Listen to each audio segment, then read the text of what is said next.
Before we start, just a quick reminder. The views and content shared on this podcast are for entertainment purposes only and are not a substitute for professional advice. Please check the full disclaimer in the show notes for more information. Welcome to Self-Centered, the podcast that's all about you. We're your hosts. I'm Allie, a therapist and life coach. And I'm Katie, a fitness coach and personal trainer. We know what it's like to feel burnt out, taken for granted, and like your life revolves around everyone but yourself. By learning to trust yourself, prioritize your needs, and set healthy boundaries, we help you break free from guilt, overfunctioning, and toxic patterns that keep you stuck in relationships and a life that doesn't truly serve you. Join us each week as we dive into the tools, stories, and mindset shifts you need to create a life that centers you. Because being self-centered isn't selfish, it's essential. Okay, happy whatever today is. That's my favorite opening line because we don't know what day you're listening to this, but welcome to the pod, the self-centered pod. So we've got some good things going on today. The world, it's fucking crazy right now. And Allie and I have noticed in our own lives, in our clients' lives, in our friends' lives, everyone's world is fucking crazy right now. And so we're trying to figure out, how do we stay self-centered and how do we not lose our minds while the world is crazy? And how do we realize that we still have some sort of control over our experiences and feel grounded and safe in that so that we don't lose the progress that we've made and so that we keep on towards the things that bring us joy and the goals that we have to fill our life to the fullest potential. So that's what we're going to talk about today. Love it. Yes, for sure. So we're actually putting this episode up, or I don't know, launching this episode sooner than we planned. Well, we actually weren't planning on this episode at all, but we're planning on launching other episodes that are already recorded before this one. And we decided we, first of all, need to record this episode. And second of all, we need to launch it ASAP. So we're giving you, well, we already gave you, by the time you've listened to this, last week you listened to All About Love because it was Valentine's week. We can't get around that. And so now it's, what do you do when your life and or the world is on fire and maybe you feel like not only overwhelmed, but also helpless? I think it's, what can I do? And I've been thinking that same exact question of what can I do? How can I contribute to the world and the outcomes that I want? And I'm actually looking into that right now. And that is one of the things that you could do. You could, I mean, the internet is amazing. Social media is amazing. You know, research. Look, I mean, I guess technically it's not research, it's literature review. Talk to other people, Google, read books, all of that stuff. And if anyone's interested, just let us know on one of our channels, whether it's email or Instagram or TikTok, that you want to hear those things that I find, because I'm happy to talk about those things once I figure it out. But I am definitely on the trail. I have a client who works for the government, and it's been very confusing for her because she's getting multiple emails every week that don't really make sense. And there's a lot of stress, and it's this like rapid fire information that contradicts itself. And, you know, it feels really scary, like what's going on. And it can feel like the world is ending. And so, of course, our survival brains are activated, the fight, flight, freeze. And it actually doesn't, I mean, obviously, it doesn't take care of us to be there, but it also, if we care about creating a life that is important to us, that's aligned with our values, in a world that aligns with our values, we have to be able to stay out of survival mode. We have to stay grounded. And so that's what this episode is about, is what can you do to keep yourself in a place where not only can you feel good enough, but you can function good enough so that at some point you can keep moving toward those goals, whether it's in your life or contributing to the type of world that you want to live in and leave to your kids, other people's kids, you know, future generations. So, yeah. And I do think it's important to just point out, in case anyone listens to this years or months down the road, we are just generally referring to like some political climate changes right now. That's the overarching thing. But there is also the conversation about like what happens when Yes. you have so much stress or so much change happening in your own life, maybe Yeah. new seasons, maybe new, like a new environment. You've moved across the country, you don't know anybody, you're starting new jobs, maybe like there's just so many new things happening in your life, or so many Breakup. things that are, yeah, breakups, when you're maybe unresolved in experiences in your life. And now it's the world as you know it, your internal world is, so to speak, crumbling, or maybe not what you thought it was, or Yes. not what it's going to stay. And so, how do you cope with that? And how do you move through that change? Yes. Yep. Yep. Yep. Yep. And also just a reminder that everyone is welcome here at Self Centered, regardless of your political affiliation. I know that might rub some people the wrong way. So if you're listening to this and you're like, what the heck did Allie just say? I'm saying this because I believe that all people are good. Yeah. And all people, when they are self centered, when they're fully connected to themselves and they're not avoiding their feelings, so they can actually feel their feelings and they don't have all these psychological defense mechanisms going on that distort reality. They're present in reality. And when you're present in reality and you're connected to yourself, my belief is that the majority of people, the way that we are wired, is to be kind and loving and want to take care of everyone. And Hmm. so being self centered is for everyone, and everyone is welcome here, not only because I care about everyone, regardless of who you are, but also because being self centered is good for everyone. Hmm. Yeah. So that's that creates the world that we want to live in, or at least that I want to live in. Same, It, same. I mean, I doubt that anyone listening to this is like, I want to create a world where people exploit other people and manipulate and take advantage. I mean, I don't think that's why you're here. Mm-mm. Probably on the same page. All right. So let's get into it. So, Katie and I are going to share a lot of different things that we do and that you can do. And I want to offer a framework for using those things. So, here's an analogy for how I think about this. We're all on this road in life, right? And if we're moving forward, we are moving toward creating the things that we want, our goals, the life that we want, contributing to the world that we want, the relationships that we want. So it's very much moving forward as you're engaging in creation, you're engaging in action. There are things that you're doing. If you move backward, you're going closer to square one, which is further away from your goals and further away from what you want. That also includes getting further away from yourself. And so moving backward is more survival mode. That's where we are engaging in coping mechanisms that the technical term is maladaptive. They're not helpful. They actually go against the outcome that you want for yourself, for life, for the world, right? And so you can move forward, creation, move toward your goals, yay, progress, or you can move backward and you can regress. We often move backward and regress when we're overwhelmed because we are trying to cope with being overwhelmed or in pain or sadness or anxious or fear, whatever, right?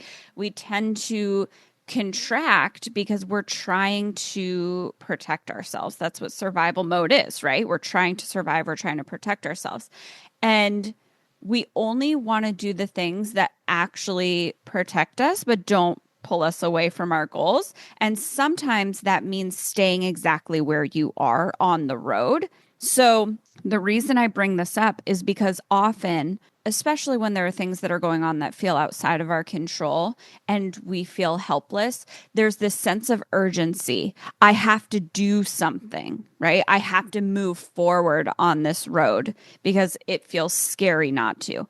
But if you're in a place where either you actually right now don't have the influence to do anything, or maybe you do have the influence, but you don't have the capacity because you are so in survival mode that in terms of your neurology, you're in the fight or flight, you're in the amygdala part of your brain. Your frontal lobe shuts down when the amygdala becomes overactive, when we get emotional and overwhelmed. And the frontal lobe is where critical thinking is. The frontal lobe is where executive functioning is. And executive functioning in a nutshell is basically, I want to do this thing and then I can do this thing, right? So Yeah. when we feel frozen, our frontal lobe is not really working well. It's kind of offline, right? And the amygdala is just screaming and freaking out. And so you have this sense of urgency of I need to do something, but I don't have influence or I'm so overwhelmed that I can't do something, then you might actually move backward into those maladaptive coping strategies. And what I'm here to tell you, what we're here to tell you is that it's okay to just stay where you are because avoiding moving backwards, your options are stay where you are or avoid moving backwards, stay where you are or regress. And so we want to talk today about what are the things that we as humans tend to do for maladaptive coping strategies that lead to that regression and actually literally set us back. So now we're further back from being able to create the things that we want once we do have influence and capacity. And what are the things that we can do to prevent that? How do we stay where we are and stay in a kind of holding pattern? And I just want to be clear that this is not something that we do forever. This is temporary. This is, again, when we don't have influence because of the circumstances or we don't have capacity to exercise the influence that we do have. So we're doing this basically just to avoid getting set back so that when we do have the influence and capacity, we can move forward. Yeah, that's great. Okay, great. You want to start by talking about what do we tend to do when we're freaking out? Yeah, I see this in fitness too. So I'll tie Perfect. in some of that. Okay, so what do we do when we are feeling like we're losing our minds and we're losing the world and we're losing control, right? I think about myself and I'm in a little bit of a holding situation in my life right now. I won't go into details with that, but just some changes and experiences are coming up. And I'm like, okay, I feel like I have zero control over my experiences and what's happening and what's to come in my life. And my instinct is, okay, let's just go crawl up in a hole. Let's stop doing all the things that are beneficial for you.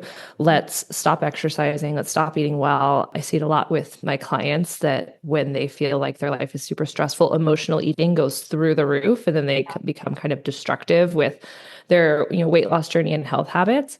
It's almost like a freeze state. Like you just get stuck. And there are moments in that where I'll just be sitting and I'm like, okay, well, I don't have the energy to get up and move and go do something. I also don't have the brain power to make this moment construct.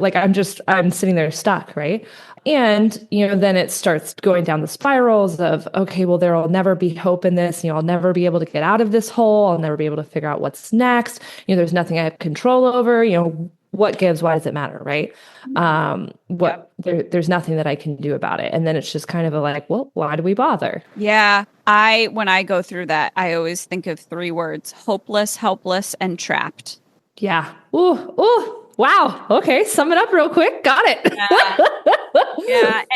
And it comes from this depression spiral that happens where because we have limited resources or decreased resources, specifically energy, and that could be mental energy and bandwidth, it could be physical, it could be both.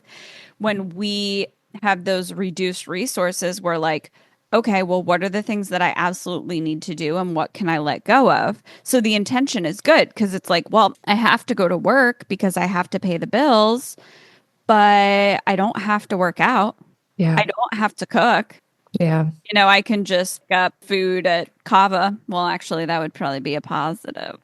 Girl, we don't even do that now. We just do Uber Eats. Oh my God. Yeah, that's true. I miss Kava. Oh, Which also, the interesting thing to point that out is so many of those depression habits they end up biting you in the butt too. Because I think about Uber Eats, and it's like, sure, I am feeding myself. That's great. But now I've developed a habit of doing Uber Eats, and that's hitting or hurting my financial situation because Yes. it's fucking expensive. Yeah. Like, And that's why it's called the depression spiral. Because, like, if you think of a funnel and you're spiraling down, that's exactly what it is. You get more and more stuck. So, when we're thinking of the analogy of that road where we're using these maladaptive coping strategies, it's pulling you back and back and back further away from your goals, but it's also further reducing your resources when in the first place, your intention was to preserve resources. You're like, I yeah. don't have all this energy, so I have to let go of some things. But the things that you're letting go of are the things that actually buffer against stress and Mm, actually take care of you and help you maintain your spot on the road,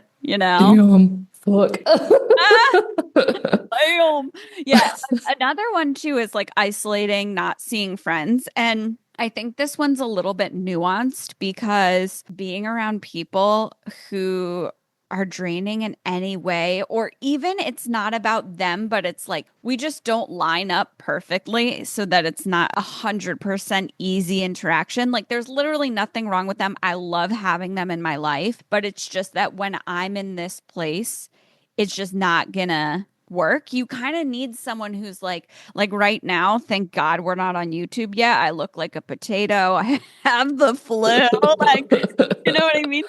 But with you, I can be 100% myself. And I mean, we even lived together. And when we were living together, I didn't even know I had migraine yet. So I was like really struggling. My God, I was like laying around all the time, just like surviving, man. So I think when it comes to, because everyone says, make sure that you stay connected, which is true, but it's nuanced. Make sure you stay connected to people that you feel like you could be 100% yourself with and who are just like easy, low effort relationships and who you can say, yo, I don't want to talk about these things, but I do want to talk about these things. Or even, I just want to be in the same room as you, or let's just watch a show at the same time while we text each other. Katie and I did that once. It was fucking great. I loved that. We need to Yeah. do that again. We do that again. Yeah. So it's like it doesn't even have to be because sometimes you don't have the effort to have an actual in-depth conversation, but you just want the presence of someone else. For sure. I'm so guilty of that. You and I were literally just talking about that this Mm. past week. I am an introvert for sure. Like that is where I derive energy. However, when I am going through things, I have no energy. So my instinct is to say, "Oh, let's isolate more." Or the, energy that I have, I then like push off into doing tasks because that's what makes me feel productive. It makes me feel like I'm Yeah. not stuck. Yeah. But the shitty part is then I end up disconnecting from people, and people in my life don't actually know what's happening with me and what's going on. They're just like, oh, she seems fine. She's just going through the motions. She's just busy. I haven't heard from her in a long time. And then when, I saw this in my divorce too, like when my divorce came up, people were like, what the fuck? Like, what happened? Like, what? I don't know what happened because they hadn't heard from me because I self-isolated because that was the only way I could keep my head afloat because I didn't have the energy for peopling. But you're so right. It really is about the type of people that you're around. And there are people that you're super compatible with. And then there's people that it's like, these are great people in my life, but like I have to expend energy to interact with these Yes. people. And when it's you and me, there is truly no energy lost. It's Mhm. like, okay, cool, we're just chilling, like life is good. Whereas there are other people that I care about deeply and they care about me. We have a great relationship, but our personalities require a little more effort to interact. And Yeah. in those moments, I'm like, yeah, I can't put energy into this relationship as a source for me to feel connected and more energized in my own life. But I do know that they're there, they're there for support. So it's kind of that trade-off of identifying your relationships and which ones are super compatible for you when you need support. Yeah. Yeah, exactly. And honestly, I didn't have anyone like that for a really long time. And I think it was becoming more self-centered that I finally found those people.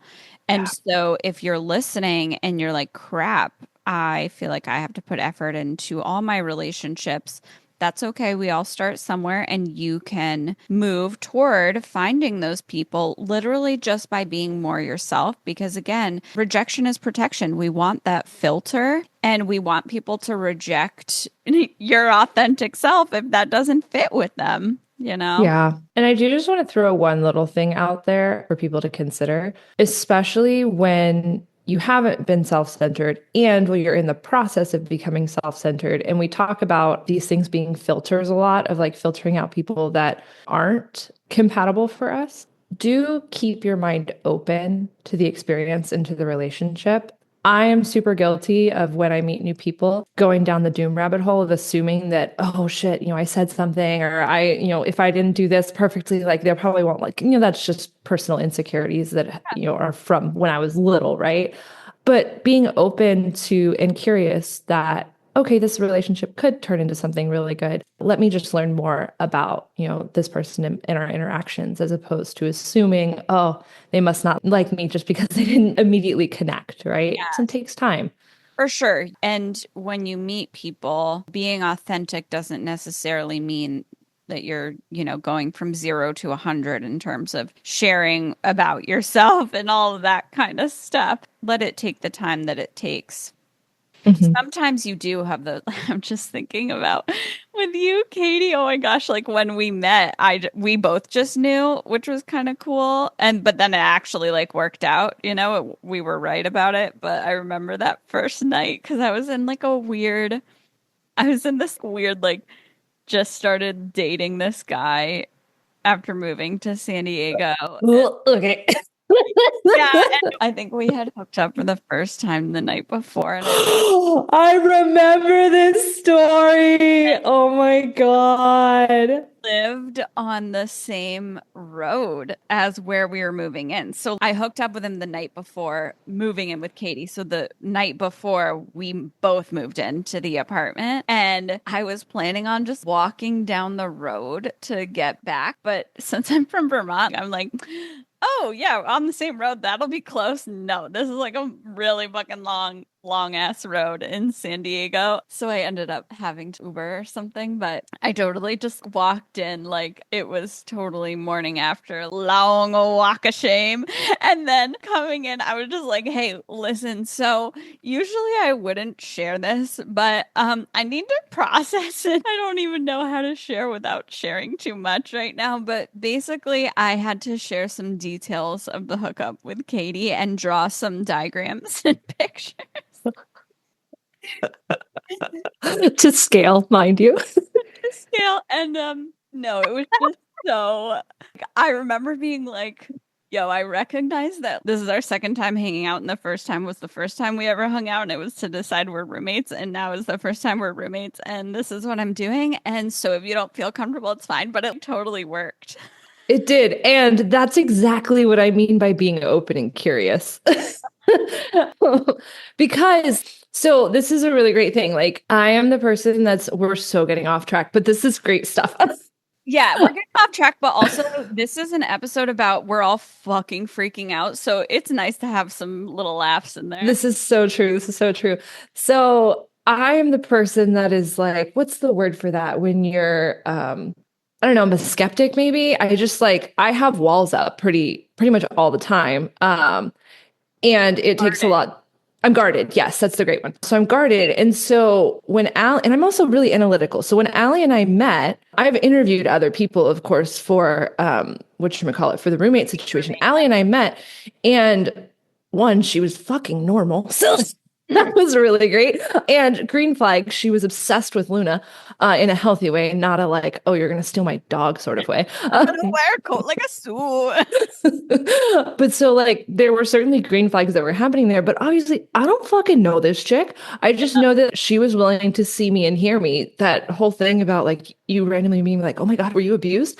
I would never normally say. I know. And it was just crazy. Like the environment, of course, between you and I felt very like safe and secure and supportive. Yeah. But of course, I still don't know her, right? So me being on the guarded side and being like certainly more to myself about things, I'm just like kind of observing how our interactions go.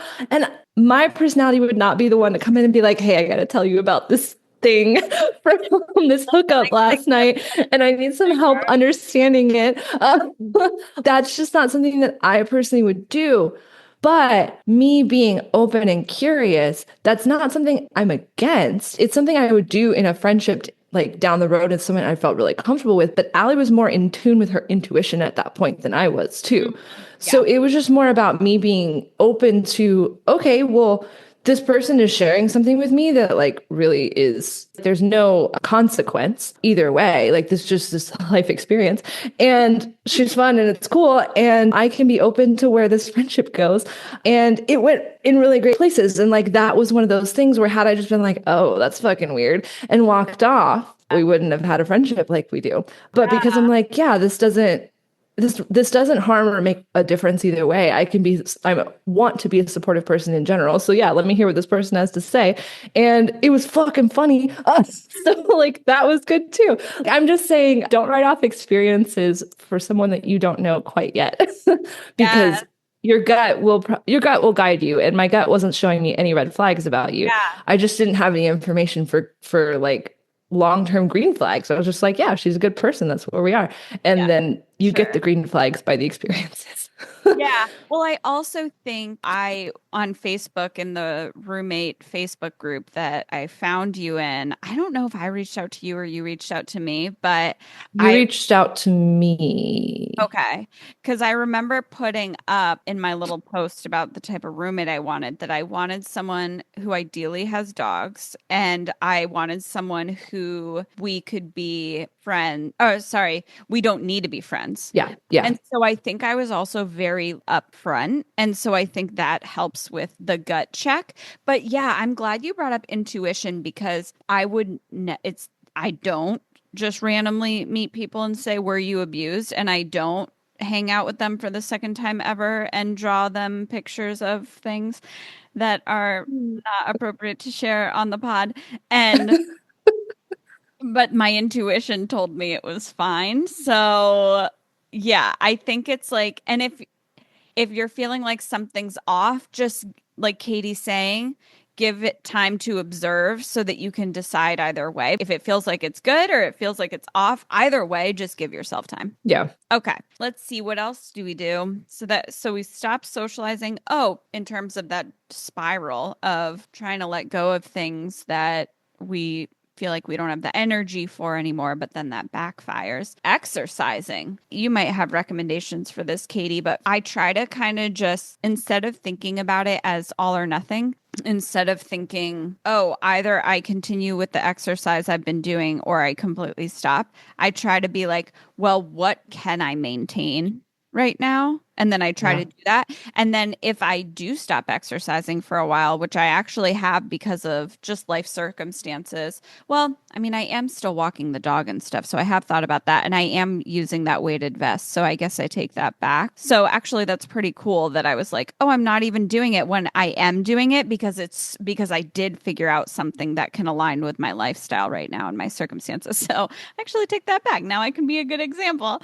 But yeah, do you have any recommendations around the exercise piece to help us stay Yes. on the road instead of moving backward into zero exercise? Zero. Yes. So that is such a good question and such a good point. My first one is like, remove your pride Mhm. because, gosh, especially if you've been in the exercise game for a long time, or you have exposed yourself to lots of different exercise styles, or maybe you've gotten to a certain level in your fitness, there is a tendency that if you don't reach the same intensity and the same level every single workout, that you're not trying hard enough. And that's just not true. Mm. We have to be a little bit humble with what our energy is and what the workout is that we can do. Especially if you're going through a stressful time, understand that your body is on overdrive in a lot of things. And expecting yourself to get a benefit from a really hard workout, you're actually going to cause harm to your body and you're not going to recover appropriately. You're not going to get into your parasympathetic nervous system. You're going to be a little fucked. And it's going to feel like shit, and you're not going to get the muscle gains that you thought you were going to get. So it is important to realize where you're starting and where you're at in life and with just your physical ability right now. When I have clients that are in those moments, the first thing that I ask is like, well, what's the lowest common denominator of exercise that you feel like is mentally easy for you? For many of them, it's tied to things that bring them joy, like my clients who love the outdoors, I encourage them to go for a walk in like Balboa Park, which is this really pretty park in San Diego, or to go for a hike, or just to even sit outside near the beach. And then likely what happens is you start walking along the beach and you start getting movement in that way. So finding things that bring you joy alongside your activity, or maybe if you're a yogi, maybe you go to a yoga class at, the ocean or whatnot. And that kind of takes the intensity down and the expectation down, but it does multiple things in terms of bringing you joy. The other thing that I encourage people is I call it the 2-minute rule. Essentially, if you are super struggling with getting fitness in, commit to 2 minutes and give yourself permission to quit after 2 minutes.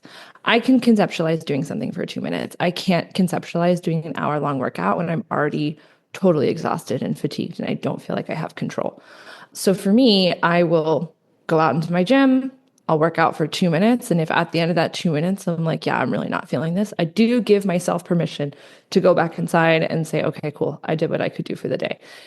Typically, what happens for that, though, is you start that 2 minutes, you're starting to get the blood flow, you're starting to feel more empowered from movement, endorphins are starting to move. And then you're like, oh, yeah, okay, I could do this for another 2 minutes and just take it in those 2-minute increments. When the 2 minutes is up, say, can I do two more? Awesome, you can continue on. And that's really a strategy for any sort of exercise in general. Like if you're doing a plank or a wall sit, okay, can I do 5 more seconds? Okay, once I've done those 5 seconds, can I do five more? It's kind of a brain hack in that. But usually you'll see the benefits from even just doing a little bit. And if you didn't, guess what? You still tried. That's still considered a victory in my book, especially when you're overwhelmed. Yeah, and it's really good for your brain because, yes, you still did 2 minutes, but also you taught your brain to get over that hump of the energy it takes for the initial starting. It's easier to keep going than it is to start. And so even if you do 2 minutes and stop, that's still a win for your brain too for next time. And you can apply this also to doing the dishes or folding clothes or whatever. And I love your idea of if you want to walk and you love being at the beach, walk at the beach. Or if you really don't even think that you have the energy to walk at the beach, just go to the beach and commit to sitting there. And then if you can get 2 minutes in, great. But if not, you even just showed up and probably you're like, well, I'm here. I might as well walk, So it's like, what are these little baby steps that we can take that just make it so much easier for us? I literally had that happen last night. So last night I went to the tide pools over in like the Bird Rock La Jolla area. And my mind was like, okay, I'm just going to go to the tide pools so I can look at the I can't say this word. Anemone, I think. That one. You're my word girl. You know how to say things. You know why? Because I have an auditory processing disorder, so I spell everything in my head. That's so true. That's so true. Okay, so the little sea creatures that are in the tide pools, that's what I went to look at. And I was like, I'm just going to hang out and I'm just going to look at these things. This is literally just me like standing on rocks for a little bit. That's pretty low energy. And so I did that and I was there and I sat on rocks for like 45 minutes. And then I was like, well, maybe I'll just walk down the street for a little bit. I ended up walking like a mile and a half. And I was like, oh, this is super nice. Like I got some movement in. I had found a random tennis ball in the water that I rescued from the ocean. So then I was like practicing fucking neurological training with, but whatever. Yeah. And that's the thing is like an object that is in motion stays in motion. An object that is in rest stays in rest. If you can find a way to get over that initial hurdle, there's a likelihood that you will continue in motion. Now, I do just want to put a little caveat because I also literally experienced this weekend. Know your limits and don't cause harm to yourself with motion by overdoing things. And also just like knowing what will leave you feeling good about what you did versus what will leave you in pain and discomfort. 2 days ago, I used the 2-minute rule on myself in order to like motivate myself to exercise. I started on the bike for like 20 minutes. Well, I started for 2 minutes and that turned into 20 minutes. And then I did a little bit of strength training. And when I was doing the strength training, I was like, this workout would be so much better. And that's air quotes for the perfectionists in the world. I'm talking to the perfectionists. This workout would be so much better if I did X, Y, Z, and I added all these other things to it. Yeah, What I Yeah, the ideal, exactly. And what I realized as I was going through it is if I push myself to the ideal, I'm going to end in a position on this workout where I'm discouraged about the amount of work and energy and effort that I have to do to make this perfect and make this ideal, that I won't want to do it again. So I ended on a high note of I did what felt good and didn't overextend me and left it at, okay, yeah, you did a good thing for your body. It's not about getting the perfect level of fitness at that moment. It's about just moving. Ah, I love that. I love that. And you mentioned before too that if you overdo movement, then you can't get into your parasympathetic nervous system. And so Mhm. for the selfies, I just want to share that the parasympathetic nervous system is what helps us calm down. So the sympathetic is that fight flight, and the parasympathetic is that calm down, come back to baseline. Can you share a little bit, Katie, about how overdoing it actually negatively impacts your ability to get into that calm down? Yeah. So, in terms of your nervous systems, when you're in the sympathetic nervous system, let's say that's your really hard, intense workout. You can liken that more to your fight or flight moment. You are working your body to its extremes.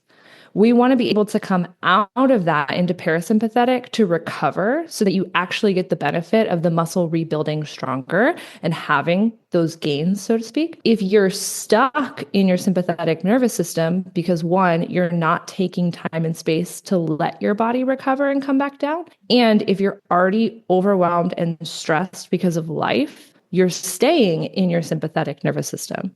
So you're actually not able to go into recovery. Did not know. I mean, I knew about parasympathetic and sympathetic from the emotional standpoint, but I didn't think about it in terms of exercise and how even if you're taking the day off from working out, if you're super effing stressed, well, your body isn't getting that recovery. Exactly. The body doesn't operate isolated. Everything is connected. So what we see happening in our mentals is also a reflection of what's happening in our physicals and vice versa. So it is really important to stay in tune with yourself as far as exercise goes. Now, does exercise get you out of your sympathetic nervous system? It can, yes. But if you're taking it to, like, let's say our high intensity interval training, if we're taking it to super intense heights and we're staying and repeating that over and over and over, we're compounding the breakdown in our muscle and in our body. And so we stay stuck in that breakdown, breakdown, breakdown, fight or flight, fight or flight, fight or flight, as opposed to coming into our recovery phase and allowing our body to heal and grow back stronger. So we really have to keep an eye on that sort of thing. And Whoa. I would also strongly encourage anyone who has autoimmune disorders, anyone who has, gosh, I mean, I have a few clients with lupus, and that one's really tough as well. But people who have had those experiences and who live that life, they feel their body when they're in a flare up, right? And that would indicate you're probably more in your sympathetic nervous system. Your body's pissed at you. Yep. Your body is literally trying to rebel against you, which super sucks. In that moment, the last thing that you need is a hard workout. That is not going to help your body. You are already at a heightened state. You're already over aroused. You're already in all of your breakdowns in terms of physically what's happening. There's no reason for you to add to that stress. What would be beneficial is gentle movement, your yoga, your breath work, your walking, anything that like unites you with nature, even just going out and grounding yourself. Things like animal flow movements, animal style workouts. That's kind of like an up and coming thing in fitness. It's like a body weight type of exercise. Think of yoga with body weight calisthenics, but in a free form and flowing way. I really encourage people to look that up on YouTube. And you're going to see some version of those workouts that are coming from, I don't want to be mean, but like the meathead bodybuilders. That's not quite what I'm referring to. I'm actually referring to more flow based workouts, which are likened to some movements in yoga, Pilates, and then have elements of calisthenics in them. And it's just like a full body training, but it is, again, more flow based. It's really united with breath and movement. It can be more gentle on the body. So basically, exercises that connect the body and the breath together. And yeah, I would say the movement is more flow based. The intensity, I think, is more appropriate for what we need when our body is over functioning and overstimulated, and This we is need. motivating me so much to do that. Yeah. And I think animal style workouts for someone who doesn't like yoga, an animal style workout could be more approachable. I know some people really struggle with yoga because it feels like you're just staying in place and holding positions and poses. And I would encourage you, there are so many different practices and forms of yoga. Some of your yogas do require those, 90 to 120-second holds, and those feel like a lot. Some of them are more flow based, where you're only holding positions for a couple seconds and could be more approachable. But your animal style workouts, those would incorporate more of your like calisthenic strength. So that's just body weight based strength that feel more workout esque for some people. And then, long term, there are flow workouts that then end up incorporating like kettlebells that have more of those animal style movements in them. That could be more apt to someone who has a higher level of fitness and needs to tone down the intensity, but still needs weight movements in it. Yeah, it's making me think about, so this wouldn't be fitness, like you're not getting stronger probably, but it would be for engaging the parasympathetic nervous system with movement.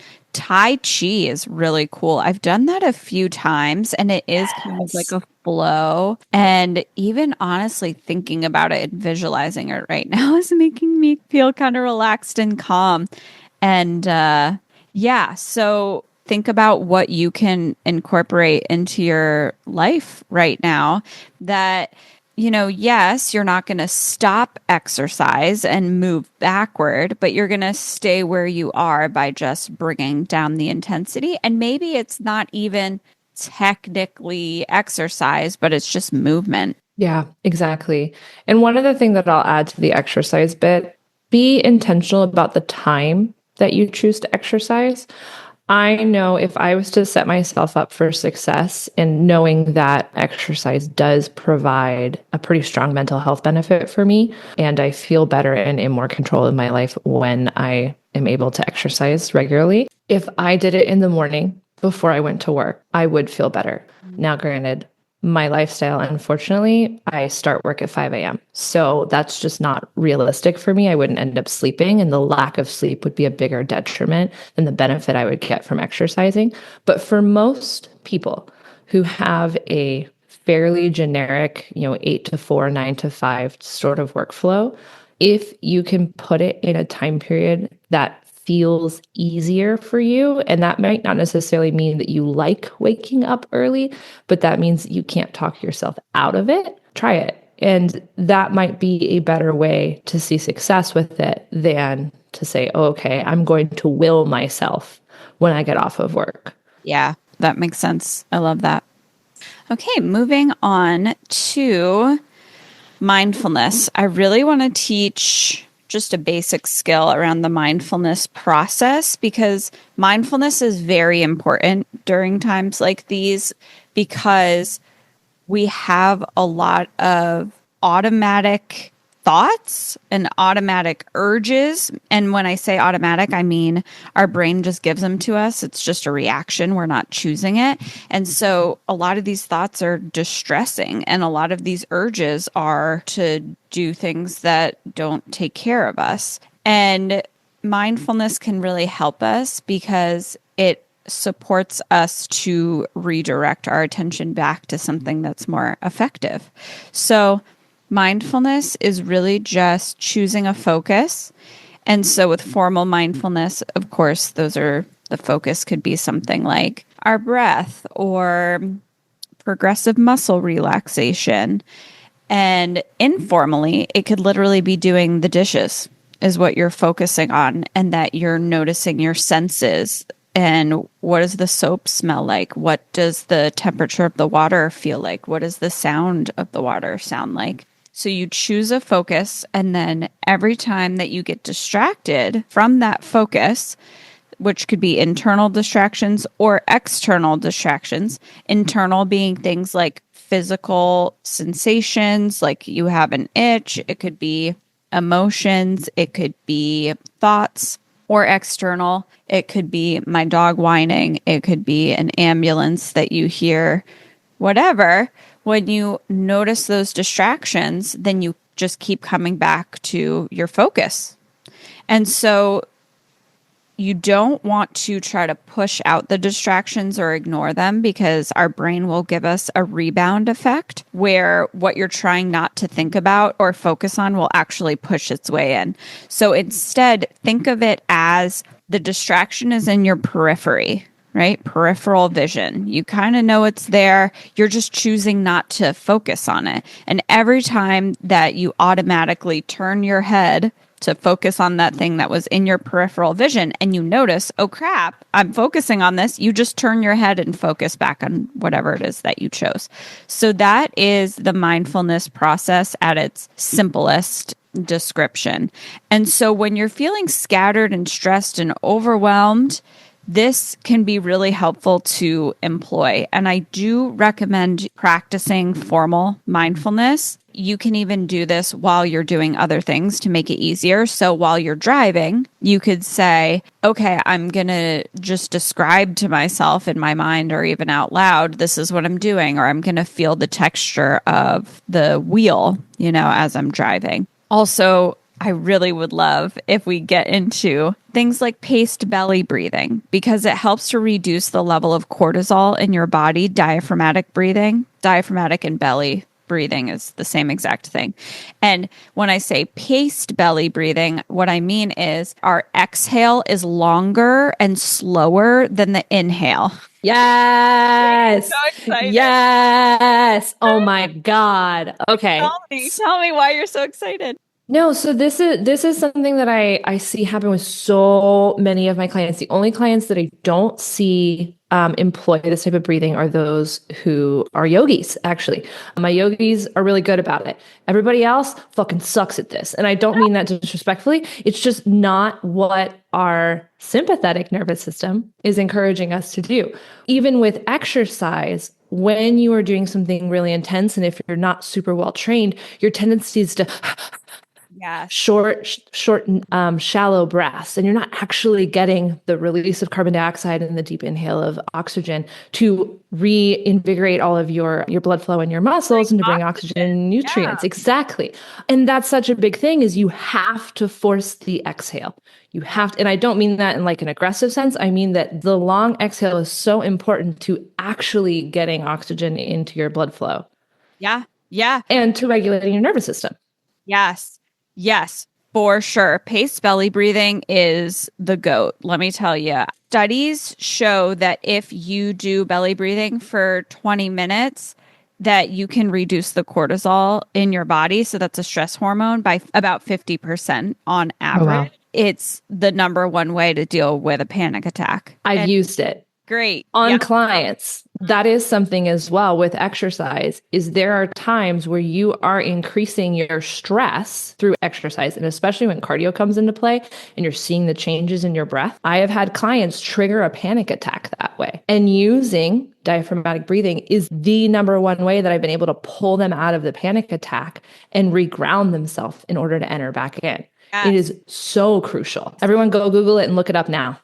After my dad passed away, I had a panic attack, and I knew that I wasn't going to be able to just focus on my breath, because sometimes when you're so overwhelmed, it's almost like you need multiple focuses in order to stay focused. So I listened to music while doing this. You could also listen to music while you go on YouTube and look up relaxing videos or something. But just do the paced belly breathing, the diaphragmatic breathing while you do that. So whatever you need. But I laid down and I listened to music. I listened to Tool, which is so regulating for me. And I did my paced belly breathing for 20 minutes. And 20 minutes is a long time to commit to. You don't need to do it that long. Do the 2-minute rule for that if you want. Mm-hmm. Or you could be walking and doing paced breathing. I think it can be really helpful when you're really distressed to build a bridge to the coping skill you're going to use. So maybe you can't jump right into paced belly breathing, but what you can do is you can start walking at a pace that you think mimics the distress that you're feeling, and you can slow down over time, like slowly decrease your pace. And as you're doing that, you're also slowing down your breathing. So I think it can be really helpful to, I think of that as like building a bridge or a transition into it. Here's my favorite way to do this. And you can do it however you want. Here, I'm going to tell you the basic way to do it, and then you could do whatever you want to it. And then I'm just going to tell you my favorite way to do it. So the basic way is just you breathe in as long as it feels good to breathe in, like for as many seconds as it feels good. And then you breathe out maybe like double that. But even if it's a little less than double or a little more than double is fine, but like whatever feels good to you. And as you're doing that, you're breathing in through your belly. So imagine that your belly is a balloon. And as you breathe in, you're filling up the balloon. So the balloon gets bigger, right? Your belly's going to rise as you breathe in because you're filling up that balloon. And as you exhale, and you're exhaling longer and slower, as you exhale, that balloon's going to deflate. So your belly is going to go down. And it might not be a huge change. So it doesn't need to be like you see your belly moving, but that's the way to think of it. That's the most basic way to do this. Now, the way I love to do it is I breathe in through my nose as I'm inhaling. And then I really like to kind of have like a slow flow pause at the top of the inhale. And by slow flow, I mean that I'm not holding it and just like jagged holding it. I'm not even really holding it almost. It's like this slow, okay, I'm breathing in, I'm starting to slow down the inhale a little bit. And then there's like a second pause almost. And then it's like, okay, and now I'm slowly moving into the exhale. And then you're going to exhale longer than the inhale. And through your mouth is great, but also through your nose is fine too. And at the bottom, you could do the same thing, that slow flow pause and then come back up. And honestly, even me talking about it and imagining it is really relaxing to me. I'm a visual person and I kind of think of, I don't know, a circle or an oval as I'm doing it. That pause is almost rounded at the top and the bottom. But that's how I love to do it. I also really like putting my hands on my chest and on my belly, and maybe not right on top of my belly because that might impact my ability to blow up that balloon, but maybe like a little below it or a little on top of it, like above it is what I mean. And if it would be more soothing to put your hands somewhere else, you can do that too. I just think it's really great. So great.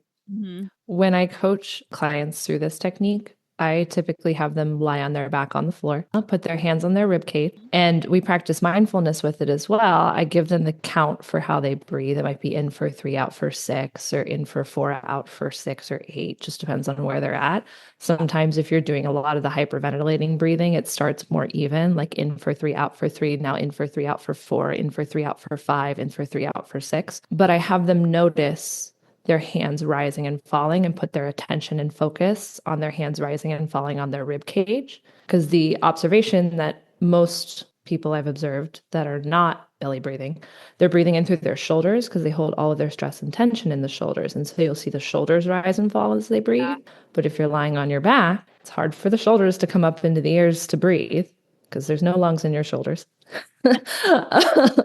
It's much easier to observe the changes of where is your breath going.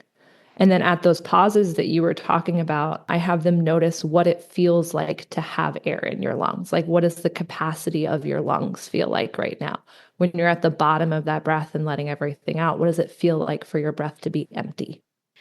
The other thing, in addition to this or instead of this, although again, paced belly breathing is the GOAT. This is like number one. It's so helpful. But tension relaxation. So what that is as you breathe in, you tense muscles. And as you exhale, you relax muscles. It just can bring more blood flow and therefore more oxygen to those muscles and organs. And it literally relaxes and lengthens your muscles. So if you have a lot of stress and physical tension, it can be helpful. You can do this progressively, meaning that you start with the muscles at the top of your head and go down to your toes, or the opposite, start at the bottom and go up. Or since I do not have the patience for that, you can just tense everything at the same time and even scrunch your face up too as you breathe in and tense. And then as you exhale, you can release.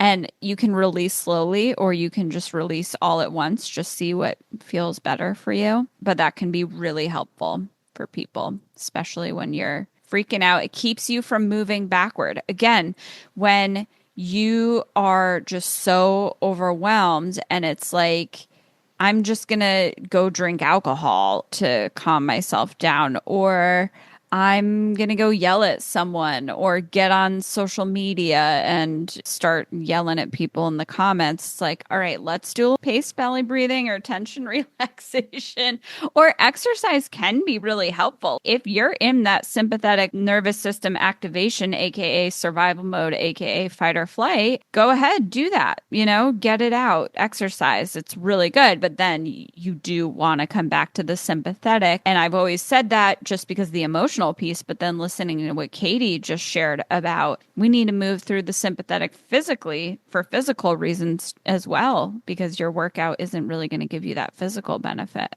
Then, yeah.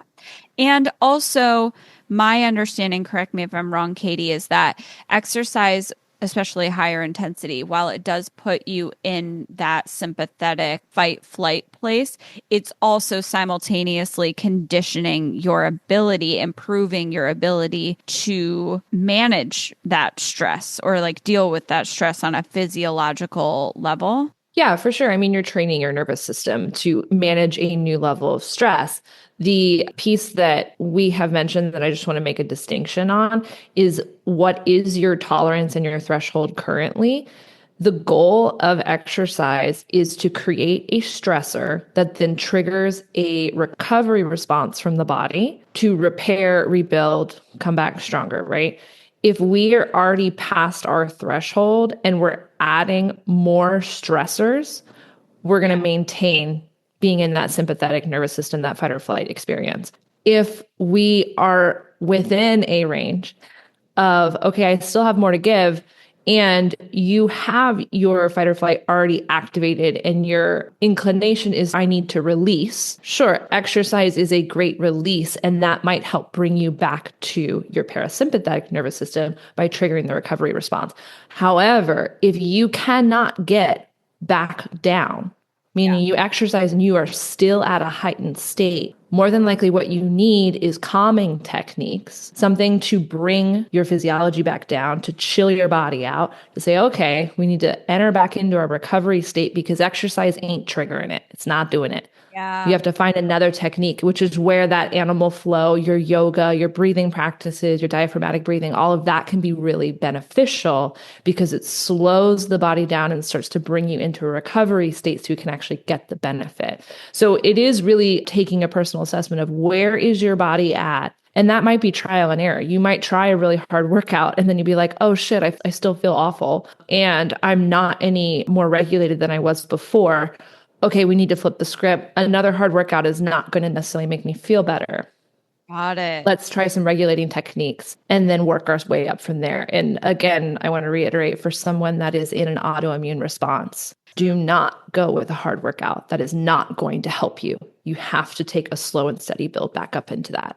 I'm so glad you shared all that. And I also am so happy that the topic for today overlaps so much with your expertise, because it is so fun to just hear you and your badass, super knowledgeable self share all of this with us. And I'm learning so much. And this is so motivating because I've often thought, well, I don't really have the energy to work out and I could do yoga, but that's not really going to do anything for me. And now I have a different way of thinking about it. And I just want to remind people, because yoga gets shit on a lot, as far as yoga goes, it is a body weight exercise, right? And body weight exercises like yoga, you can liken them to calisthenics. And if I'm talking about calisthenics, if you don't know what I'm talking about there, calisthenics are our body weight training that guides us closer to like gymnastics. hanging exercises, handstands, those sorts of things. Push-ups are considered calisthenics. Pull-ups would kind of be in that range as well. Those are along the same track. Anything that is loaded and your body is weight Mhm. is considered calisthenics or body weight exercises. Yoga would fall into that category. You can build muscle with yoga. The Mhm. longer you hold those poses, anything that feels challenging is challenging for a reason. Your body's like, yo, I need some benefit from this. So You know, lean into that. that's super helpful. And sometimes I think there is yoga that's so restorative that Yes. eh, And it's called restorative yoga. and it's called Yes, restorative. 100%. Yeah. So what you shared just now is super helpful for understanding that certain types of yoga are muscle building and exercise. And even if you're doing a type of yoga like restorative yoga, where you're not really doing much exercise wise, it is still physically beneficial. Yes, exactly. They're all tools to go into our tool belt. My gosh, I love this. Okay. When you're overwhelmed, you're going to need to, what I call, turn your brain off for periods of time. You kind of need to like shut the world out, and you also need to not focus so much on your own thoughts. We need to compartmentalize that, and you do that by using mindfulness. And so it might be, if I can't get out of my thoughts, well, what can I focus on that has me in my thoughts, but in a more productive or less stressful way? Maybe I'm going to read a book, read a magazine. Maybe I'm going to listen to a podcast. Maybe I'm going to call someone and talk to them.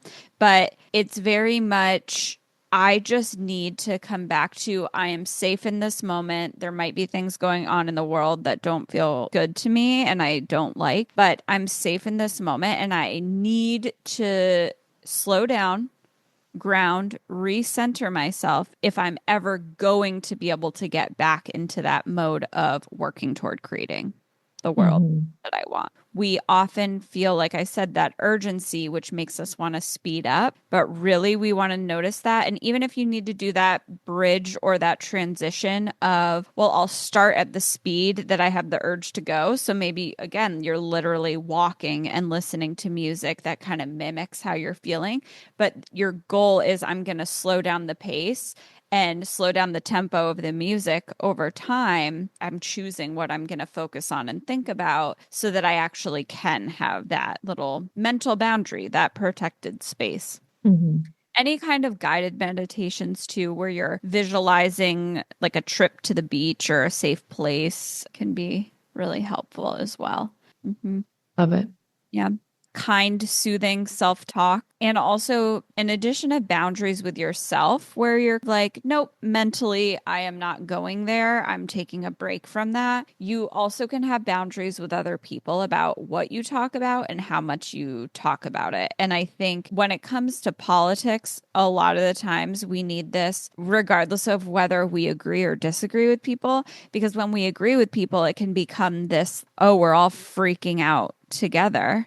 And when we disagree with people, it can become really heated. You really need to pay attention to, are these conversations that I'm having, whether I agree or disagree with them, are they helping me? Are they Yeah. helping me be more effective toward my goal, whether that goal is just to ground yourself and re regulate in the moment so that you can increase your capacity to do things in the future? Or is it supporting you in your goal of creating things because you have the capacity right now? A lot of the times we think we're venting, but we're actually stressing ourselves out. But then other times we might actually be venting and it really does feel good. So just really pay attention to that. How is that impacting me? So acceptance is important. So literally making a list of, here are the things that I have control over or influence over right now. Here are the things that I don't have control or influence over right now. And every single time that I notice myself focusing or thinking about or Googling or doom scrolling or reading the news or whatever about these things that I don't have control over, I'm going to mindfully notice that, oh, I'm focusing on distractions right now. And what do I want to focus on? Redirect your focus back to that. And if you want, you can redirect your focus back to, here are the things I do have influence over. And sometimes the things that you have influence over are, I have influence over staying where I am on the road right now. Yeah, right now I don't have the capacity to move forward and create the world that I want, create the life that I want. But what I do have influence over is not moving backward and not freaking out and setting myself back. Right now, I have the flu, which also triggers a lot of my chronic migraine stuff. And also, all this political stuff is really freaking me out. I am genuinely concerned about our democracy and the balance of power or lack thereof in the government and that potentially being exploited. And right now, I have tried looking into things and talking to people to learn about what can I do. And every time I go and look into it, I'm like, I do not have the mental ability to even process this right now. Like, I truly don't even understand. I think this is so complicated. I feel like I need to get a whole doctorate degree in this Yeah. stuff. These are really complicated circumstances, and there's so much noise, there's so much emotion, and social media is very much clickbait, wanting to get us upset. So it's really easy to be freaking out all the time, and that decreases my ability to process this stuff. So I'm at this place where I'm like, before I go on social media, I'm asking myself, what is the purpose of doing this? And the purpose can be legitimate, right? There are legitimate reasons to go on social media, is what I'm saying. So I could be like, well, I want to go look at this person's profile, or I want to scroll for a few minutes and just kind of see like what's going on with people, what's going on with the world, whatever. But then I'm going to stop and reassess. Or sometimes the answer to that is, oh, I don't know. It's just automatic. It's habit. Or I'm already scrolling because I was on autopilot and I didn't even have the moment where I thought, why am I going on social media? I'm already on it scrolling. So it's like asking yourself, is this helpful right now? And how is this impacting your bandwidth?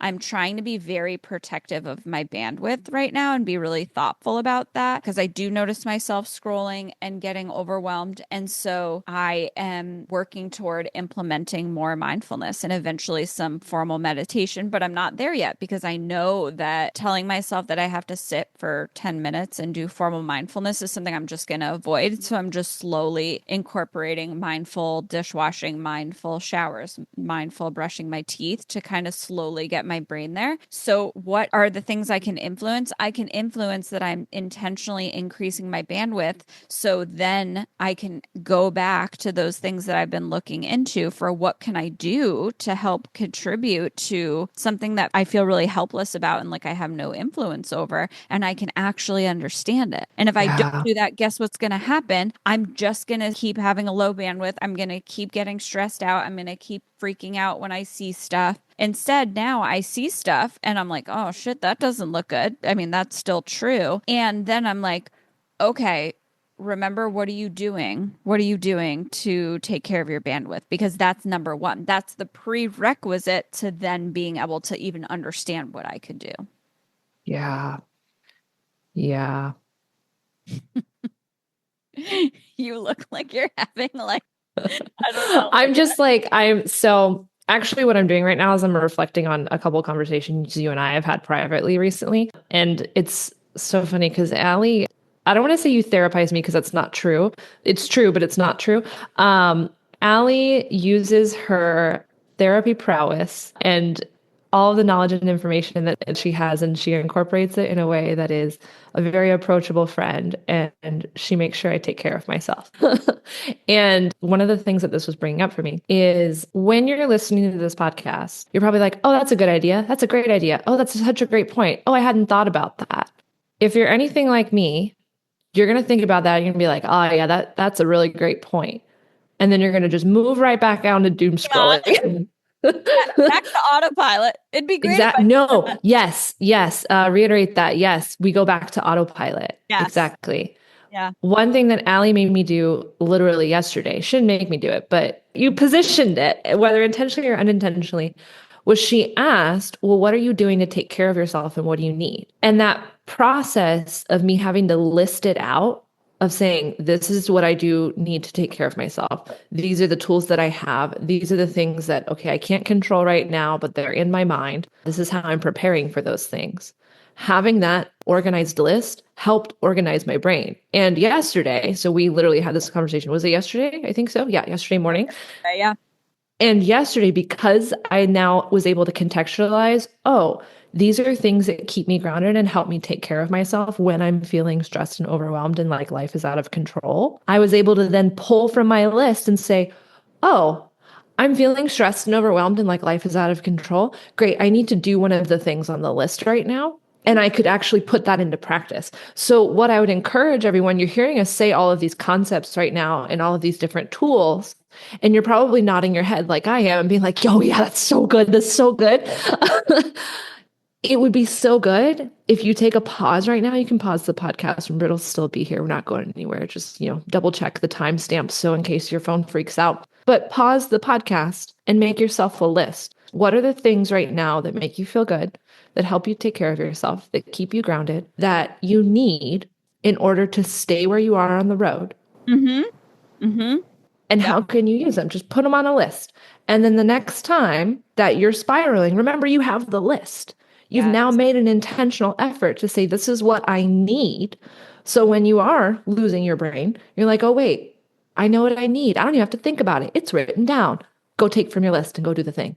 Yeah, definitely. I love that. When our amygdala, the fight or flight part of our brain is freaking out and our frontal lobe is shut down, we need a spare brain. Yeah. And a list can act as that because Yes. we just go and we read it and we're like, oh, yeah. And so I super, super recommend having this list in your phone. If you have an iPhone in the Notes app, I'm sure other types of phones, there's some version of that, but have it right there so you can access it from anywhere. If you want to, you can even say, like, these are the things that I can do when I'm really freaking out. So maybe it's that paced belly breathing and the progressive relaxation, the tension and relaxation of the muscles. So I'll do that in the moments where I'm freaking out. And here are the things that in general are really supportive for me. And here are the things that I can think about. So the mental focus, what are the things that mentally want to focus on when my thoughts are freaking out? So I can redirect my attention there. So it can really, really help you actually use this. I'm so glad that you brought that up, Katie, because if you're listening to this and you're like, oh, that sounds so good, and then you don't do any of it, then it didn't really benefit you.